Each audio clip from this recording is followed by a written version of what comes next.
Hey guys, in this video I'm going to show you how to transfer money from Pocket Option to my bank account, for example Revolut as well, right? The first thing I want you to do, once you're logged into your Pocket Option account, on the left hand panel, I want you to click on Finance, and from here choose Withdrawal. You'll see your free balance. The minimum withdrawal amount is usually $10 at least, and you choose your payment method. In this case it would be your bank account that you have linked, right? So basically to your card. So Visa, MasterCard, whatever you have linked to your card, choose that one. You enter the amount, okay, the card number, expiration date, and then you hit continue. Then once it is in your card, right, if it's a link to your bank account, perfect.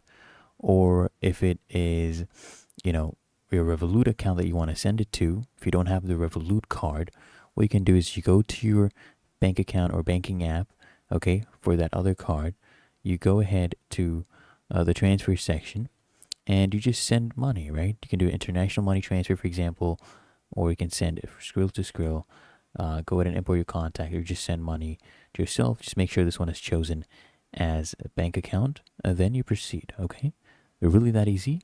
If you found this helpful, make sure you smash the like button, subscribe to App Mentor.